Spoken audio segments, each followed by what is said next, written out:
Oi gente, tudo bem com vocês? Eu vou falar sobre livros, sobre o que eu andei lendo em janeiro. Eu tenho certeza que alguém vai falar de novo do Room Tour. Muita gente tá pegando meu pé pra eu fazer logo esse tour pelo quarto. E eu vou pedir novamente paciência pra vocês, porque tem muita coisa que eu não comprei. Tenho que comprar almofada, eu tenho que preencher o meu quadro, esse meu mural, que tá vazio, só com a Campbell Soup e outras coisas. De verdade, peço paciência pra vocês. Eu sei que a maioria nem liga de eu mostrar o meu quarto com as coisas incompletas, mas eu ligo. Então isso é meio que importante, certo? Vou falar agora dos livros que eu li e no final eu vou fazer um desafio que chama o Desafio do Livro Infinito. Eu explico mais tarde. Em janeiro eu li 4 livros e no começo de fevereiro eu li um livro. O primeiro deles foi esse aqui, 70 historinhas do Carlos Drummond de Andrade. Eu comprei esse livro porque eu tinha curiosidade de como o Drummond escreve na prosa. Eu conheço um pouco de poesia dele e os poemas dele são os meus favoritos. O livro Sentimento do Mundo é provavelmente o meu livro de poesia favorito do universo. Tudo bem que eu não li muita poesia. E eu me deparei com o que eu meio que já esperava. Eu esperava essa coisa meio cotidiana. O Drummond, ele escreve contos muito assim, uma história que se passou no ônibus, ou no supermercado, ou numa festa de aniversário, coisas mesmo do dia a dia. São pessoas reais. Honestamente, eu não gosto muito dessa temática. Eu acho um pouco chato, porque é o que a gente vive, sabe? E ao ler um livro, muitas vezes eu quero me refugiar. Não quero ficar vivendo nesse mundo deprimente. Mas o Drummond, ele escreve como ninguém, mesmo na prosa, eu digo. As figuras de linguagem que ele usa, o jogo de palavras, é uma coisa assim que toca o seu coração. A única coisa ruim é justamente por serem contos, o que é vantagem e desvantagem ao mesmo tempo. O legal de um livro de contos é a variedade, você nunca fica preso só em uma história e, portanto, a probabilidade de você enjoar é menor. Porém, eu tenho o problema de que são 70 contos, então muitas vezes, quando eu tô lendo um conto, a minha cabeça ainda tá no conto anterior. As histórias são tão curtas, tem no máximo 2 folhas. Então, no momento em que eu passo a me apegar um pouco mais aos personagens, à história, a entender mesmo, acabou. Aí já tenho que ler outro. Outro livro que eu li foi O Grande Gatsby, do F. Scott Fitzgerald. Eu tinha falado Fitzgerald no outro vídeo. Esses autores aí têm um nome muito complicado. Todo mundo devia chamar João. Propósito, sabe que eu descobri esses dias? Que o Bukowski se pronuncia Bukowski. Isso, assim, abalou a minha vida, sabe? Eu ainda tô tentando me recompor. A minha vida toda foi uma mentira. Mas, na verdade, Bukowski é a pronúncia em inglês. Todo mundo aqui no Brasil, todo mundo mesmo, até meu professor fala Bukowski. Mas, enfim, não tem nada a ver com O Grande Gatsby. Esse livro, O Grande Gatsby, me surpreendeu demais. Eu tinha até falado, tava esperando uma coisa super on the road, a la Jack Kerouac, uma coisa meio beat. O Grande Gatsby não fala de jovens drogados que saem mundo afora e festejam. Quer dizer, eles festejam, mas eles não são tão jovens assim. Eu realmente tava confundindo as coisas. Realmente não sei porquê, onde eu associei isso. O Grande Gatsby fala do Gatsby. Ele deve ter uns 30 e poucos anos. Ele vive em Nova York. Basicamente, ele é um cara podre de rico. Vive numa mansão. E ele faz festas incríveis, sim. Mas ele é o tipo de cara que, embora ele seja muito rico, ele é bem reservado, muito misterioso. As pessoas sabem pouco sobre ele e há muitos boatos, assim, boatos até bem pesados, como, por exemplo, tem gente que fala que ele matou pessoas. Realmente, você fica na dúvida se o Gatsby é o vilão ou o mocinho. Um livro cheio de reviravoltas. Eu gostei bastante do jeito que o Fitzgerald escreve. Ele é bem assim, não fica enrolando demais. Ele só meio que dá o panorama da história e desenrola ela. No meio da história também tem um tipo de romance, se é que você pode chamar aquilo de romance. Tudo que eu posso dizer é que é o tipo de livro também que quando você acaba de ler te provoca milhares de sentimentos, emoções, como por exemplo raiva, tristeza. Você sente também injustiça, mas não é o tipo de livro que vai te deixar deprimida, te deixa mais com raiva do que qualquer outra coisa. Pelo menos pra mim, né? E até pena, sabe? Ai, meu Deus. Mas enfim, fica... Eu vou chorar, né? Mas fica a dica, O Grande Gatsby. Leiam, sério. Eu li outro livro também que eu não tenho aqui, porque eu peguei emprestado da minha amiga, e chama O Triste Fim do Menino Ostra. Eu acho que é isso. E outras histórias, que é um livro desse tamanho, se não menor, que são vários poemas do Tim Burton. E como toda coisa do Tim Burton, toda obra do Tim Burton, são histórias melancólicas e muito fofas ao mesmo tempo.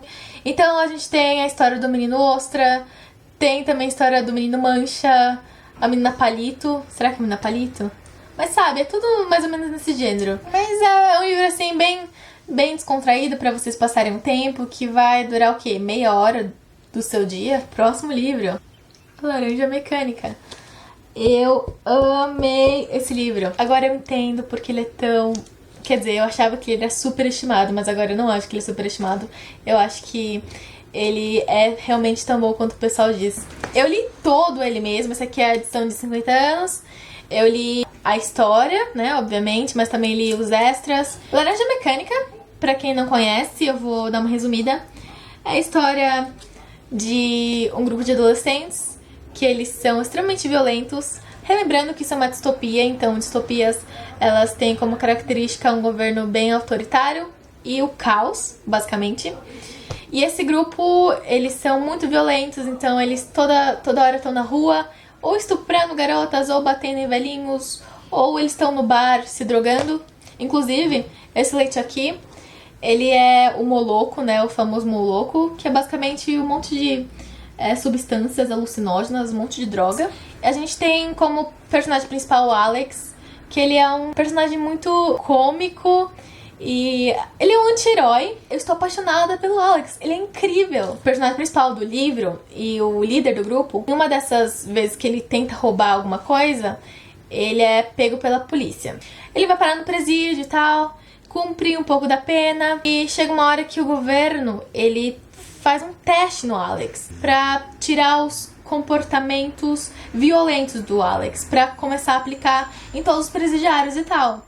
E é um tratamento tão violento e tão maldoso quanto os próprios atos que o Alex costumava praticar. Basicamente, eles prendem o Alex numa cadeira, obrigam ele a ver filmes, cenas violentíssimas, eles injetam um líquido no corpo dele, e a partir daquele momento, toda hora que ele pensar em violência, ele vai se sentir enjoado, a ponto de ele não ter mais escolha, porque essa sensação de enjoo é tão forte que ele prefere morrer. E também, eu esqueci, quando eles passam esses filmes violentos e fazem essa lavagem cerebral no Alex, eles colocam como música de fundo música clássica.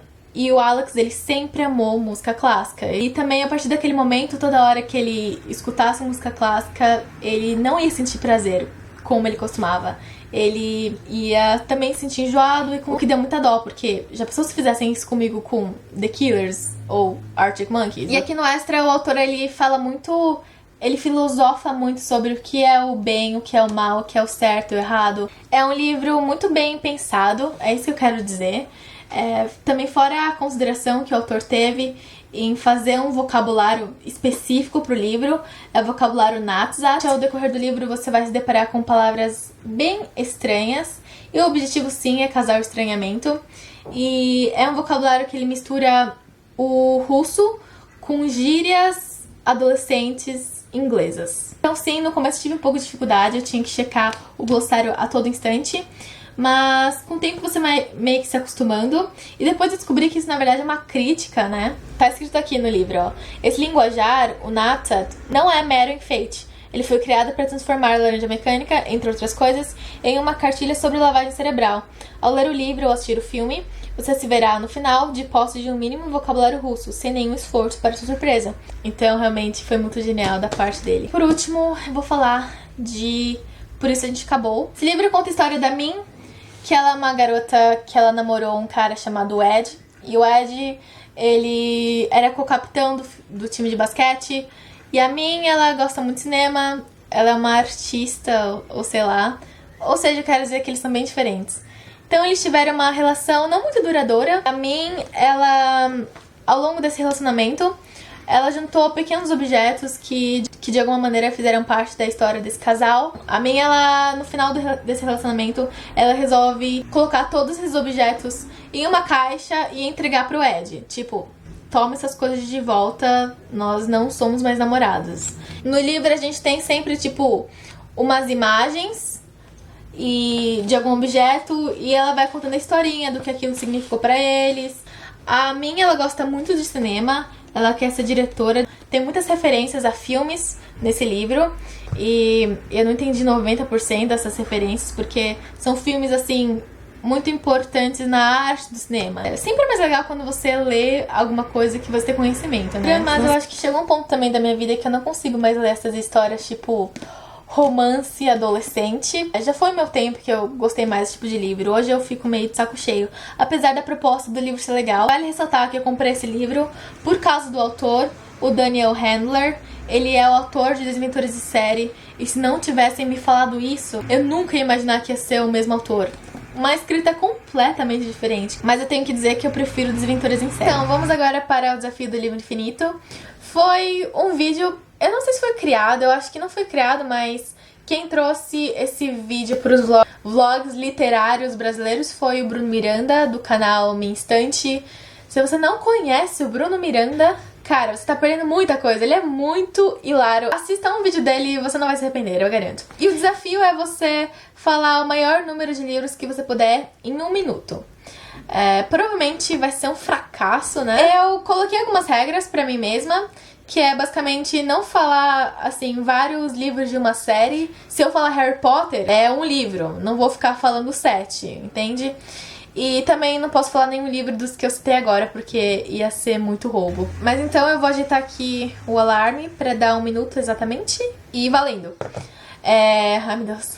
Mulheres, Misto Quente, Cartas na Rua, Pulp, O Amor é um Cão dos Diabos, Factotum, Submarino, A Hora da Estrela, Paixão Segundo GH, Laços de Família, Sentimento do Mundo, Memórias Póstumas de Brás Cubas, Memórias de Sargento de Milícias, Tio, Iracema, meu Deus do céu, 50 Tons de Cinza, Crepúsculo, Harry Potter, Percy Jackson, meu Deus, Ana e Beijo Francês, Lola e o Garoto da Casa ao Lado, A Garota Americana, Diário da Princesa, Gossip Girl, It Girl, O Alquimista. Deu. Deixa eu tocar aqui, ó. Então é isso, gente. Na verdade, eu fui um pouco melhor do que esperava. Eu espero que vocês tenham gostado. Espero que vocês também, se quiserem, façam esse desafio, que é muito divertido. E eu vejo vocês no próximo vídeo. Some days I can't even